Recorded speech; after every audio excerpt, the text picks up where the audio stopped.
പഞ്ചുപ്രീത്തിൽ ഇന്ന് നമ്മൾ ഉണ്ടാക്കാൻ പോകുന്ന വിഭവം കണവത്തോരനാണ്. കുറച്ച് പേര് കണവത്തോരൻ എന്ന് കാണിക്കുമോ എന്ന് ചോദിച്ചിരുന്നതനുസരിച്ച് കണവത്തോരൻ എങ്ങനെയാണ് ഉണ്ടാക്കുന്നത് നമുക്ക് നോക്കാം. കണവ എങ്ങനെയാണ് അരിഞ്ഞു വെക്കുന്നതെന്ന് നോക്കാം.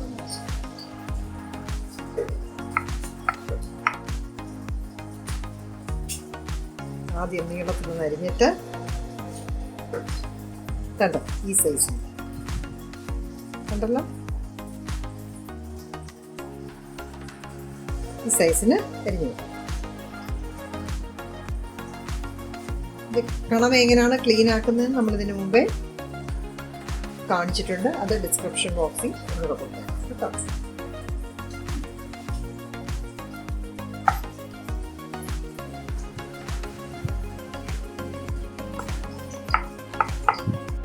എല്ലാം അരിഞ്ഞ് കഴുകി ഞാനൊരു അരിപ്പയിൽ ഇങ്ങനെ ഇട്ടിട്ടുണ്ട്. കാരണം അതിൽ നിന്ന് ഇങ്ങനെ വെള്ളം വന്നുകൊണ്ടിരിക്കും. അതുകൊണ്ടാണ് ഇച്ചിരി വെള്ളം നല്ലപോലെ പോയിട്ട് വേണം. വേറെ വെള്ളം ഒഴിക്കേണ്ട കാര്യമില്ല. ഇതിൽ നിന്ന് തന്നെ ഇത് വെന്തോളും. ഇത് ഓവർ കുക്കായി പോയി കഴിഞ്ഞാൽ അത് റബ്ബർ പോലെ കട്ടിയാകും. അതുകൊണ്ട് 5 മിനിറ്റ് വേവിക്കാനേ ഉള്ളൂ.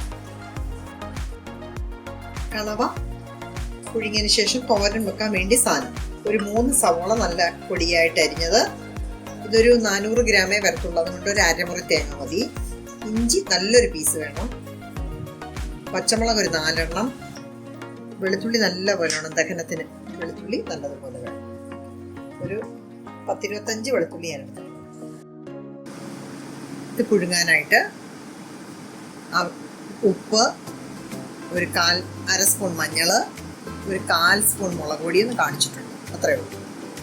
വഴറ്റാനായിട്ട് നമ്മളൊരു ചീനിച്ചട്ടി അടുപ്പിൽ വെച്ചു. അതിലേക്ക് നല്ല വെളിച്ചെണ്ണ ഒരു 2 ടേബിൾ സ്പൂൺ ഒരു 3 ടേബിൾ സ്പൂൺ ഒഴിച്ചു കൊടുത്തു. അതിലേക്ക് ഒരു 1/2 ടേബിൾ സ്പൂൺ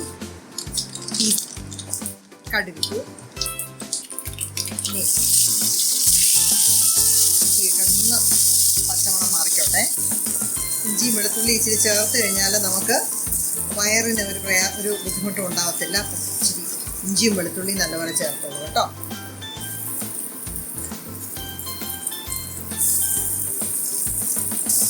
പച്ചമണം ഒന്ന് മാറിക്കോട്ടെ. ഒരു ഇച്ചിരി വെളിച്ചെണ്ണ കൂടെ ഞാൻ ഒഴിച്ചു കൊടുത്തിട്ടുണ്ട്. പച്ചമുളക്,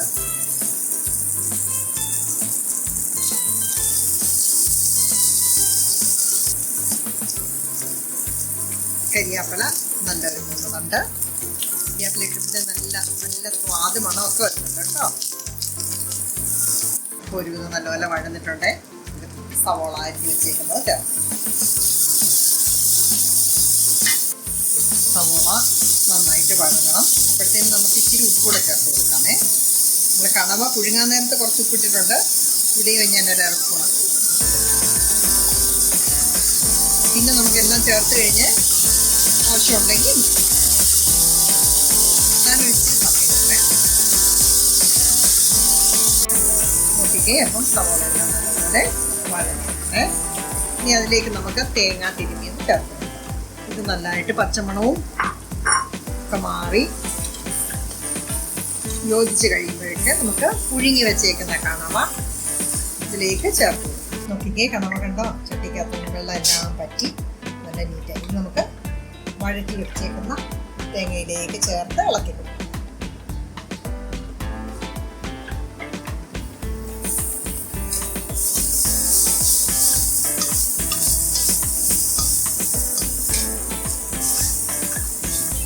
നല്ലതായിട്ട് മിക്സ് ചെയ്തു.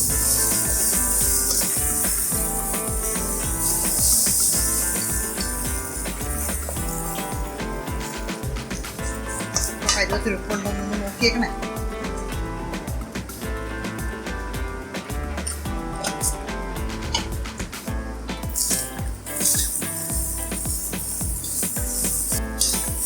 അപ്പം സ്വാദിഷ്ടമായ കണവത്തോരൻ റെഡി. ഇനി നമുക്കിതൊരു പാത്രത്തിലേക്ക് മാറ്റാം.